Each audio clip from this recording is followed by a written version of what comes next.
내게 주신 은혜로 말미암아 너희 각 사람에게 말하노니 마땅히 생각할 그 이상의 생각을 품지 말고 오직 하나님께서 각 사람에게 나누어 주신 믿음의 분량대로 지혜롭게 생각하라. 아멘.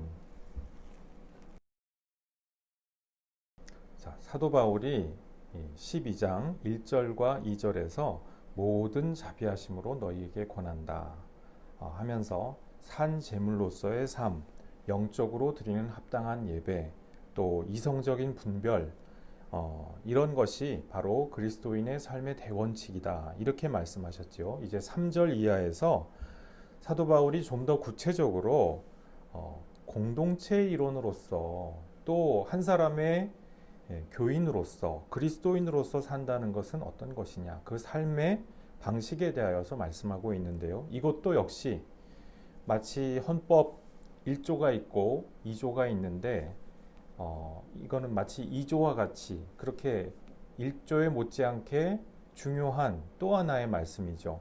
1절, 2절이 대원칙인데 여기에 대해서 이제 3절은 약간 좀 더 심화된 그리고 좀 더 구체적인 내용의 대원칙을 또 하나의 대원칙을 말씀하여 주고 있다는 말씀입니다. 자, 이제 3절 이하에서 사도 바울이 이것을 말씀하실 때 또다시 한번 사도 바울이 말씀을 하세요. 내게 주신 은혜로 말미암아 너희 각 사람에게 말하노니 그랬거든요. 이게 앞에서 1절에 이런 표현이 이미 나오지 않았습니까? 그런데 이것을 또다시 말씀을 하는 거예요. 이 대목이 얼마나 중요하면 사도 바울이 지금 두 번째 반복을 하고 비슷한 말로 다시 되풀이를 한다는 것이죠. 지금 이 초대 로마 교회가 사도 바울의 이 로마서 이 편지를 받으면서 사도 바울이라는 분이 어떤 분이야 하는 것을 이미 안다는 거예요. 사도 바울의 그 스토리, 이분의 인생 역정, 여기에 대해서 안다는 것입니다. 바울이 얼마나 큰 은혜를 입은 분이냐, 얼마나 이분이 회심하기 전에 문제가 많았고 그리고 얼마나 큰 죄를 범한 사람이냐 하는 것을 알았고요. 그럼에도 부활하신 주님께서 다메섹 도상에서 이 바울에게 나타나심으로 말미암아 이 바울의 생애 전체가 바뀌어졌는지 이것을 로마 교회가 알았어요.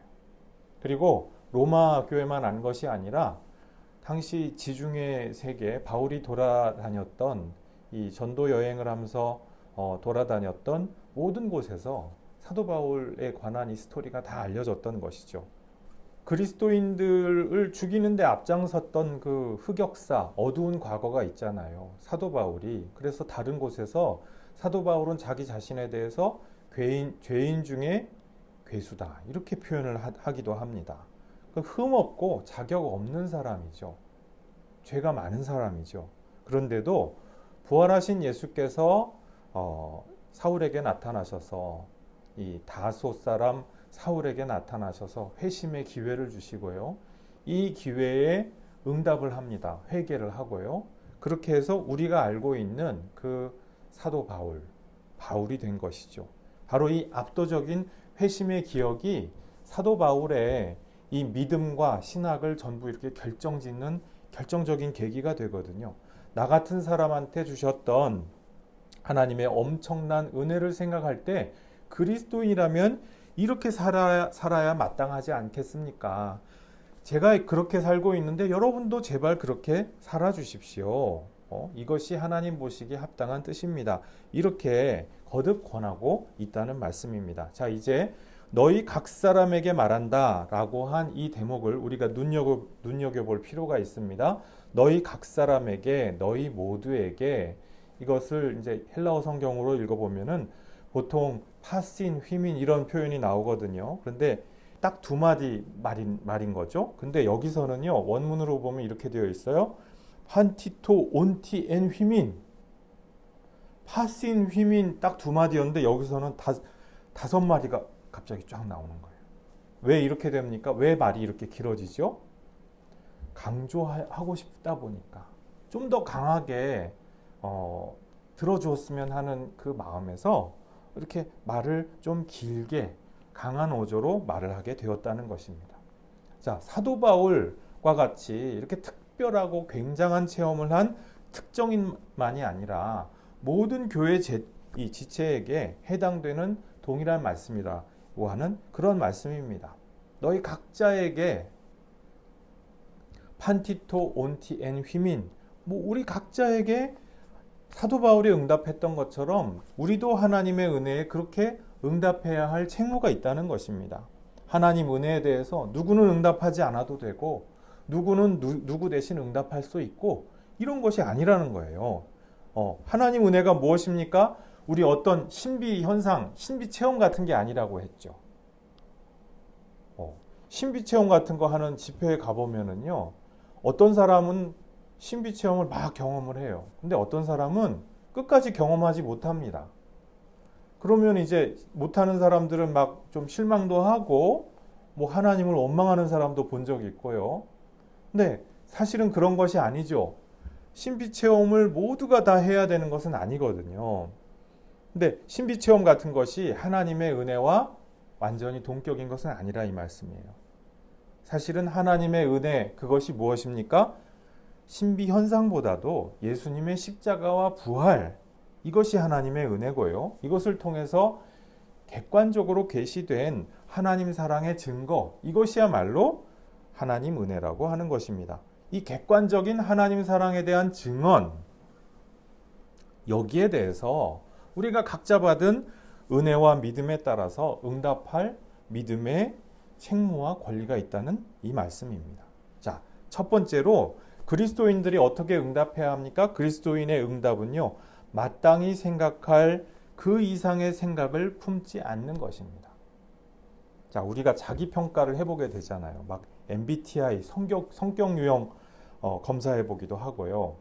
우리가 MBTI 성격 유형 검사해 보는 게 뭡니까? 자기에 대해서 한번 평가해 보고 싶어서 하는 거잖아요. 나는 과연 괜찮은 사람인가? 인생에 있어서 내가 과연 얼마만큼의 자원과 카드가 있는 사람인가? 우리가 고민해보고 또 스스로 자기 평가를 해보죠. 남들의 말도 들어보죠. 그러니까 우리에게 자기 성찰의 시간이 사실 다 필요합니다. 자기 성찰을 안 하면은 대단히 위험한 사람이죠. 위험해지기가 쉽죠. 그래서 우리가 자기 성찰의 시간이 필요한데, 그러면 어떻게 자기 성찰을 합니까? 무슨 기준에 의해서? 보통 이때 문제가 뭐냐면은 우리 스스로가 기준이 된다는 거예요. 내 생각, 내 기억, 내 감정, 이런 것들이 이 자기 평가의 기준과 이 자기 평가 기준이 되어 버린다는 거예요. 또는 나 말고 내 주변에 있는 사람들, 또는 내가 접하는 반경의 어떤 그런 그 영상이면 영상, 글이면 글, 이런 것들이 주는 그런 조언들, 이런 것들에 따라서 우리가 자기 평가를 하게 되는 경향이 있죠. 그렇게 하다 보면 어떤 일이 발생합니까? 우리 자신에 대해서 과대평가를 하거나 과소평가를 할 수가 있다는 거예요. 마땅히 생각할 그 이상의 생각을 품는 것, 우리가 이 그리스도인으로서 이런 것들을 되도록이면 피해야 되는데요. 너무 오버하든지, 너무 오버해가지고 너무 희망적이야. 어떤 사람이 보면은 지금 자기는 아무것도 가진 것도 없고 아무것도 해놓은 게 없는데 너무 막 끝도 없이 막 희망적인 생각을 하는 거예요. 이런 거를 일컬어서 뭐라고 하죠? 망상. 희망이 아니라 망상이 되는 생각을 하는 경우가 있어요. 또 어떤 사람은 객관적으로 볼 때 상황이 그렇게 나쁘거나 절망적이지 않은데 모든 게 너무 절망적이야. 너무 오버하는 거죠. 실제보다 너무 나쁘게만 생각을 해서 그렇게 해서 그렇게 막 비관적인 것이 내가 되게 정직하고 솔직한 것인 것처럼, 되게 현실적인 것처럼 그렇게 좀 착각하는 경우가 있어요. 이런 것은 바람직한 자기 성찰이 아니라는 거예요.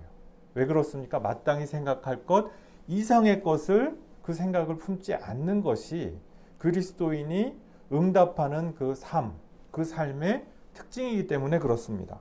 우리 자존감, 이 자존감의 문제지요. 자기 성찰을 하는 사람은 자존감을 갖게 되는데요. 우리 자존감이 너무 붕 떠 있어도 곤란하다는 거예요. 그건 현실에 부합하지 않는다는 거예요. 또 너무 가라앉아 있고 너무 비관적이기만 하다. 이건 역시 바람직하지 않다는 것입니다. 왜 그렇습니까? 그거는 사실이 아니기 때문에 그래요. 그 어느 쪽도 하나님께서 그래, 너 그렇게 자아성찰하는 것, 네가 그렇게 자존감 갖는 것 올바른 일이야, 좋은 일이야, 이렇게 평가하시고 판정해 주시지 않는다는 말씀입니다. 그렇게 너무 지나치게 희망적이든지 지나치게 자기를 비하하고 과소평가하든지 이렇게 해가지고 막 인생이 이상하게 꼬이고 힘들어지고, 그래서 나중에 가서 나 이렇게 자존감과 이런 것을 가지고 나름대로 투철하게 살아왔는데 모든 게 다 안 됐어요.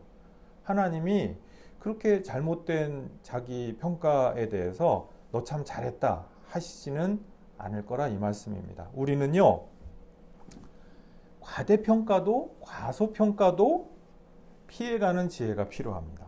그렇겠죠. 근데 이때 우리가 자존감을 갖고 자기 성찰을 하고 할 때 그 기준이 내 자신이 돼서는 곤란하다는 거예요. 과대평가하거나 과소평가하기가 너무나 쉽기 때문에 그렇습니다. 또 다른 누군가의 말, 우리가 볼 때 아무리 그것이 현인 같아 보이고 대단한 사람 같아 보여도 다른 사람들의 어떤 말이 된다고 한다면 그것은 역시 과대평가나 과소평가의 경향이 있게 된다는 거예요. 또 내가 내 기억과 내 감정과 이런 것을 가지고 내가 확실하게 평가한 거야. 또는 다른 어떤 대단한 어떤 분이 얘기한 그것에 의해서 내가 이렇게 평가한 거야. 이건 틀림없어. 과한 확신으로 커져가는 경향도 생기게 되죠. 특히 요즘 이제 자라나는 우리 청소년, 청년 세대들이 인터넷과 유튜브로 세상을 배우는 경향이 있죠. 이게 조금 걱정스러운 경향이기도 합니다. 인터넷과 유튜브에 굉장히 유용하고 가치 있는 그런 정보들이 많이 있는 게 사실이죠. 하지만은 사실은 다분히 왜곡과 과장과 진실 은폐의 가능성이 다분합니다. 왜 그래요? 바쁘게 살아가는 생활인들이요, 인터넷이나 유튜브에 일일이 댓글 달면서 그렇게 살아주지 않거든요. 그렇게 살게 되지 않거든요. 네? 누가 상담한답시고 글을 올리면 거기에 대해서 막 이렇게 얘기하고, 건강한 생활인은 그럴 가능성이 적다는 것이죠. 많을 수가 없겠죠. 댓글을 막 쫓아다니면서 달 만큼 한가롭고 여유 있지는 않을 테니까 말입니다. 또 자극적인 언행일수록 관심 끌 가능성이 많잖아요. 막 노골적이고 자극적이고 뭔가 선정적이고, 그러면 사람들이 와 해가지고 몰려들어서 막 추천 많이 받고 좋아요 이런 거 많이 받고, 그래서 유튜브나 인터넷이나 SNS 같은 데서 오가는 말과 글들, 또 이것을 통해서 보여지는 행동들, 언행들, 우리 이거 조심할 필요가 있어요. 상당 부분은 사실 잘 분별해보고 잘 가려들을 필요가 있다고 하는 것입니다. 자, 내 기분 따라서, 세상의 풍문 따라서 우리가 우리 자신에 대해서, 내 자신에 대해서 과대평가 또는 과소평가하는 것 결코 유익하지 못하다, 도움이 되지 않는다. 사도 바울은 지금 이것을 말씀하는 것입니다. 자, 두 번째, 응답하는 그리스도인의 삶의 모습은 어떤 것입니까? 믿음의 분량대로 생각한다라고 하는 것입니다. 자, 믿음의 분량이라는 것이 원문을 보면은 메트로스라고 되어 있는데요. 우리 메트로스 어디서 좀 들어본 것 같죠? 우리 메트로놈이 뭡니까? 이렇게 똑딱하는 그 박자 재는 기계잖아요. 기준 같은 것을 얘기하는 것이거든요. 우리가 세상 기준 따라서 과소평가, 과대평가 하지 말아야겠죠. 자, 그렇다면 우리의 기준이 무엇입니까? 그 기준이 바로 믿음이 기준이다. 지금 이 말씀을 사도 바울은 하고 있다는 것입니다. 자, 여기서 믿음은요, 우리가 주관적으로 느끼는 어떤 믿음, 와, 내가 믿음이 막 불타올라 할 때 그런 믿음이 아니죠. 와, 내가 요새 믿음이 좀 식었어. 그건 내가 주관적으로 느끼는 감정이죠. 내가 주관적으로 생각하고 느끼고 받아들이는 그 믿음이 아니고요. 여기서 말씀하는 믿음은 우리 믿음의 대상으로부터 모두에게 해당되는 믿음의 내용 전체를 가리키는 말입니다. 이것도 믿음이거든요. 이를테면 우리 사도신경에서 고백하는 그러한 믿음. 우리가 성경 말씀을 읽을 때 거기서 우리에게 전달되는 사도들의 믿음. 바로 이런 것들이 믿음이라고 하는 것이죠. 자, 이 믿음이라고 하는 기준에 따라서 우리가 자기 평가를 정확하게 할 수 있다는 거예요. 자기 성찰을 할 수 있는 굉장히 중요한 거울을 얻게 된다고 하는 것입니다. 예수께서 십자가와 부활을 통해서 우리에게 주시는 믿음의 내용이 무엇입니까? 이 객관적인 믿음의 내용을 통해서 우리가 우리 스스로를 판단하고 평가할 수 있게 된다고 하는 것입니다. 먼저 이 객관적인 믿음이 가장 큰 부분이 뭐라고 할 수가 있습니까? 우리 각자가 죄인이라는 것이죠.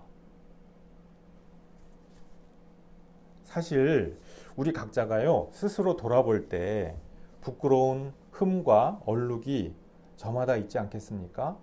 이 어릴 때 천진난만할 때 순진무구할 때는 잘 모르죠. 그죠? 그런데 나이가 한 살 먹어가면 먹어갈수록 우리가 여러 가지 흠과 얼룩이 생기고 인생의 흑역사가 생깁니다. 내가 그때 왜 그랬을까? 요새 이런 걸 이불킥 한다고 하죠. 이불킥. 막 이불킥을 하다가 막 이불이 찢어질 정도로 그 정도로 참 참담하고 너무 마음 아픈 그런 흑역사가 우리 인생에 생긴단 말이에요. 내가 그때 왜 그랬을까? 그러지 말걸. 나 그때 기회가 있었는데 왜 그랬을까? 우리가 예수님 믿기 이전에 여러 가지 죄인된 삶의 모습, 이것이 확정이 돼버렸어요. 어떻게 확정이 됐느냐? 예수께서 십자가에 달리심으로써 우리 인간들의 모든 죄목에 대해서 봐라, 이것이 다 죄다 하는 것을 확정하셨다는 거예요. 하나님 아버지께서. 심판에 합당한 죄로서 확정되었다고 하는 그 사실입니다. 우리 과거의 죄에 대해서만이 아니라 현재의 죄에 대해서도 미래의 죄에 대해서도 확정되었다, 이 말씀입니다. 이미 십자가 사건을 통해서 심판의 선언이 일어났다는 거예요. 아버지 하나님께서 이 심판의 선언을 하여 주셨다는 것입니다. 십자가 사건의 의미가 바로 그런 것입니다. 그래서요, 우리가 남들의 흠과 얼룩을 보면서 저거밖에 못해. 저 봐라, 한심하다. 우리 이렇게 말하기 쉽죠. 남을 보면서 판단하고 비난하기는 쉬운데요. 사실 우리 자신을 생각해 볼 때 예수 믿는 사람으로서 예수님 안에서 우리 자신의 심판을 발견하는 사람들로서요. 이거는 우리가 우리 스스로를 과대평가할 수 없다는 거예요. 우리가 남들을 손가락질할 수 있는 그런 자격이 없다는 거예요. 왜? 우리도 심판받은 사람이니까. 너도 죄인, 나도 죄인, 너도 심판받았어, 나도 심판받았어. 그러는데 이게 가능합니까? 그러면 내가 이러면 저쪽에서 너 봐라, 이러지 서로. 이러다가 서로 끝나는 거예요. 그렇겠죠? 심판할 자격이 없다는 것입니다. 남들을 생각할 때 우리가 과소평가할 수 없다는 것이에요. 나 역시 심판받은 사람이니까요. 자, 예수 믿는다고 해서 우리가 당장 단숨에 죄를 탁 떨쳐내고 우리가 갑자기 막 성인, 성자, 성녀가 되는 것이 아니라 말씀드렸죠. 여전히 우리에겐 여러 가지 잘못된 죄의 습관이 있고요. 그리고 죄의 궤적들이 우리의 삶 가운데에서 깊은 상처를 남기고 있어요. 그런데 우리가 예수님을 구주로 믿고 예수님 안에서 예수님의 십자가 사건에서 내 죄에 대한 심판이 일어났다는 것을 인정했다는 것은 무엇입니까? 이것은 이제 올바른 출발을 한다는 뜻입니다. 내가 올바른 깨달음을 이제 얻었고 내 삶의 방향이 내 삶의 궤적이 이제 방향을 올바른 곳으로 바꾸어가고 변화해 갈 수 있게 되었다는 바로 이 무궁무진한 가능성이 우리에게 주어져 있다는 것을 의미한다는 것이에요. 자, 또 한 가지. 우리가 죄인이잖아요. 우리가 이렇게 죄인임에도 불구하고 우리 여러 가지 흠과 얼룩이 있고 흑역사가 많아요. 이불킥 하다가 이불이 찢어질 만큼 정말 흑역사가 많더라고 할지라도 하나님께서 값없는 은혜와 자비를 베풀어 주셨다는 거예요. 그 대상이 누구라고요? 다른 누구도 아닌 바로 내가 그렇다는 것입니다. 우리 각자, 우리 자신 모두가 이 은혜를 입은 사람이기 때문에 내가 그렇다면 남들에 대해서도 우리 공동체의 다른 모든 지체들에 대해서도 역시 동일하게 우리가 은혜로서 그 은혜 받은 우리의 동료로서 대해야 마땅한다고 하는 거예요. 내가 지금 당장 잘하는 것처럼 보이고 내가 남들보다 뭔가 근사하게 하는 것처럼 느껴진다고 해서 내가 공동체 다른 지체들을 이렇게 내려보고 이젠 저거밖에 못해. 이 바보, 어리석어, 모자래. 이렇게 내려다볼 근거는 되지 않는다고 하는 거예요. 내가 이만큼 노력해가지고 이만큼 얻어낸 구원이 아니기 때문에 우리 이 구원은 내가 만들어내거나 성취하거나 내가 획득한 것이 아니라 아버지 하나님께서 독생자를 보내셔서 우리에게 은혜로 주신 독생자 안에서 성취하시고 또 승리하시고 그래서 은혜롭게 그냥 값없이 부어주신 은혜이기 때문에 여기에 우리가 어떻게 응답하면 됩니까? 나 같은 죄인 살리신 주의 은혜 놀라와. 그 은혜가 깨달아지는 그만큼 우리가 그만큼 응답하는 것이 합당하다는 이 말씀입니다. 자, 셋째, 응답하는 그리스도인이라면 지혜롭게 생각한다는 것입니다. 자, 지혜롭게 생각한다는 것이요. 원문에 보면은 소프로네인이라고 하는 이 동사가 쓰였거든요. 이것은 자기 절제한다, 사려 깊게 생각한다 이렇게도 옮길 수가 있습니다. 아리스토텔레스의 니코마코스 윤리학에 보면은 소프로시네, 철학 쪽에서는 이것을 사려라고 옮기는 것 같은데요. 우리 사려 깊게 행동한다. 그때 그 사려예요. 그러니까 지혜롭게 생각한다. 우리 성경은 되게 쉽게 옮기지 않았습니까? 그런데 이 철학 쪽에서는 사려 이렇게 옮겼다는 거예요. 어쨌든 사려가 굉장히 중요한 네 가지 덕성 가운데 하나로 언급되었고요. 나중에 그리스 세계의 사회 윤리에서 컨센서스, 일치된 견해로서 누구나 다 받아들이는 그런 견해로서 여겨지게 되었습니다. 자, 여기서 우리가 하나 주목해 볼 게 있죠. 소프로네인, 지혜롭게 생각한다는 것이 원래 성경 자체에서 이런 말을 많이 쓰지는 않았어요.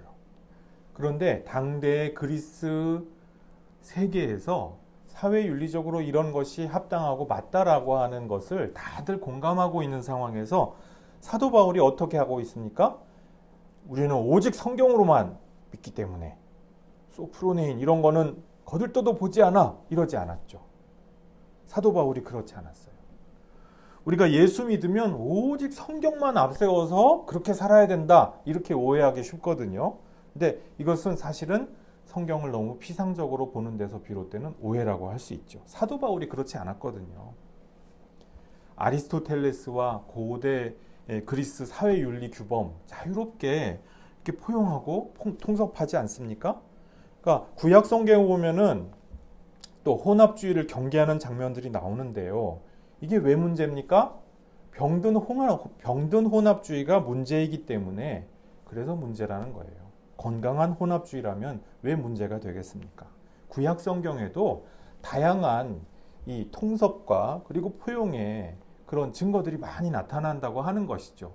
대표적으로 잠언이나 전도서가 우리가 솔로몬이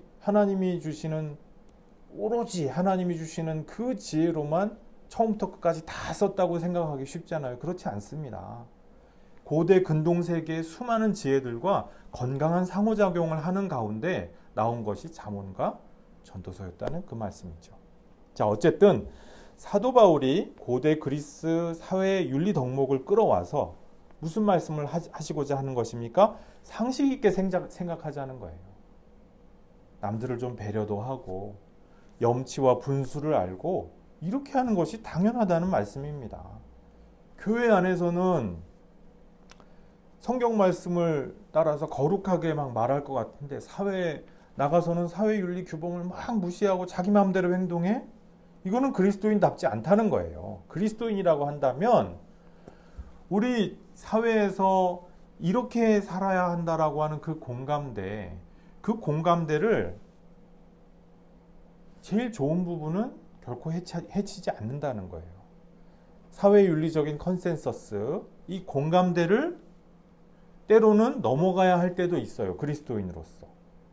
이 그리스 로마 사회, 초대교회가 살았던 그리스 로마 사회에서는요, 막 황제 숭배 이런 게 사회적인 공감대를 이뤘어요.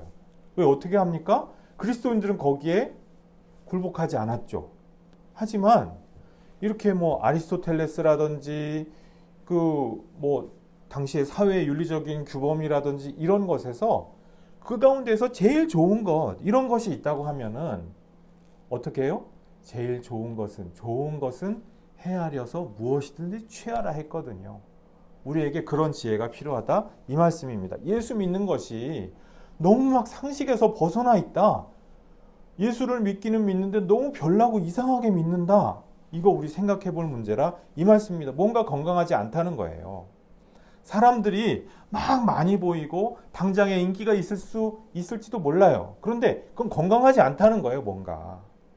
로마서 이전에 사도 바울이요. 고린도 교회의 열광주의자들과 대결했었죠. 여기에 대한 기록이 고린도 전서와 후서입니다. 근데 이 사람들이 굉장히 신비체험을 많이 강조했단 말이에요. 근데 신비체험의 끝판왕이 누구죠? 바로 사도 바울이거든요. 사도 바울은 막 삼층천에도 갔다 오시고 막 선교 여행하다가 이렇게 땀 한번 닦고 탁 손수건을 싹 했더니 그 손수건을 탁 맞은 사람이 또 어떻게 돼요? 병에서 나. 말씀 듣다가 너무 막 사도 바울 말씀이 졸린 거야. 우리 사도 바울 말씀이 좀 졸립잖아요. 어렵고 오죽했겠어요. 이걸 육성으로 들으니 듣다가 도저히 졸려서 못 견뎌서 어떻게 돼요? 옥상에서 듣다가 그만 떨어졌어. 청년 한 사람이. 어떻게? 사도 바울이 다 조용히 자는 거예요. 다 기도하고 말씀을 전했는데 완전히 죽었던 이 청년이 부스스 일어나가지고 또 말씀을 듣는 거예요. 이게 뭔 일이래? 사도 바울이 기적 행하는 일에 관해서 신비한 일을 경험하는 데 대해서는 끝판왕이에요. 그런데 이 고린도 교회의 열광주의자들이 아니 누구 앞에서 감히 주름을 잡아. 그래가지고 막 이제 대결을 하고 다투었던 적이 있죠. 자, 근데 상식 밖의 행동을 막 많이 하니까 이제 거기서부터 사도 바울이 일상에서 하나님께서 은사로서 역사하신다. 비상한 어떤 신비로운 현상을 통해서만 일하는 것은 아니다. 고린도 전후서에서 이것을 말씀하거든요. 로마서에서도 지금 똑같은 말씀을 하시고자 하는 것입니다. 왜 그렇습니까? 초대 로마 교회에도 이와 같은 위험은 마찬가지로 도사리고 있었기 때문에 우리에게도 마찬가지죠. 요즘 우리가 막 신비현상, 신비체험 이런 것을 막 노골적으로 추구하는 시대는 아니게 됐습니다. 다행일 수도 있고 아닐 수도 있는데요. 어쨌든 우리에게도 그런 위험은 언제나 도사리고 있는 거예요. 뭔가 나는 되게 이성적이고 똑똑해 보이고 되게 깐깐하게 뭐를 생각하는 것 같은 그런 사람인데도 신비로운 현상 이걸 보면은 막 열광하게 돼 있거든요. 그래서 우리에게도 그런 위험이 도사리고 있는데 거기에 대해서 사도 바울이 지금 뭐라고 말씀합니까? 지혜롭게 생각하라는 거예요. 열광적인 신비체험 이런 것보다 이성적인 판단, 배려, 상식 이런 것이 우리 믿음 생활에서 정말 중요한 것이다. 이것을 다시 한번 강조해주고 계시는 것입니다. 우리 1절 말씀에 보면은요. 너희가 드릴 합당한 예배, 우리가 드릴 합당한 예배, 합당한 삶의 예배에 대해서 우리가 4차례 걸쳐서 말씀 나누지 않았습니까? 이 삶의 예배, 합당한 예배라고 할 때 로기케 라트레이아라고 하는 그 원문 표현이 되어 있다고 말씀드리지 않았습니까? 근데 이 로기케라는 말이 요즘 영어로 로지컬하다는 말하고 비슷한 말이에요. 로지컬하다. 로지컬하다는 게 뭐죠? 논리적이라는 거잖아요. 논리적이고 이성적이고 이런 말로도 옮길 수 있는 말인데요. 그러니까 우리 신앙생활에서 상식과 이성이 얼마나 중요합니까? 상식과 이성을 다 무시하고 내 멋대로 막 열광하고 내 마음대로 살면서 이것이 믿음이다. 말이 안 되는 말씀이라 이거죠. 우리 믿음 생활에서 상식과 이성이 굉장히 필요합니다. 믿음의 이름으로 여러 가지 비상식적인 일이 행해지곤 하지요. 너무도 열광적이고 너무도 신기한 것들, 이런 것들을 우리는 경계할 필요가 있습니다. 주님 믿는 믿음, 이것을 기준으로서 지혜롭게 생각함으로 말미암아 하나님 아버지께서 기뻐 받으시는 응답 드리는 성도들 모두 되시기를 주님 이름으로 축원합니다. 기도하시겠습니다. 아버지 하나님 감사합니다. 우리에게 귀한 믿음의 기준 주셔서 감사합니다. 아버지 하나님, 믿음의 기준을 따라서 우리가 또한 주님께서 주신 은혜를 따라서 마땅히 생각할 그 이상을 생각하지 아니할 수 있는 그 객관적인 기준 주신 것 감사합니다.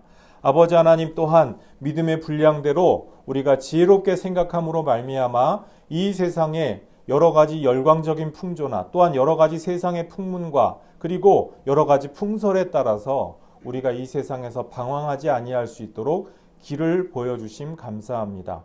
예수님을 통하여서 우리에게 보여주신 그 길을 온전히 따라갈 수 있게 도와주시고 또한 지혜롭게 생각함으로 합당하고 온전하고 하나님 기뻐하시는 뜻이 무엇인지 날마다 깨달아 알아가며 우리 교회 공동체 안에서도 함께 성도들 서로 우리 교우들을 함께 세워가며 함께 보듬어가며 그렇게 믿음 생활하여 나갈 수 있도록 주님 은혜 내려주시고 복 내려 주옵소서. 감사드리옵고 예수님 이름으로 기도드리옵나이다. 아멘.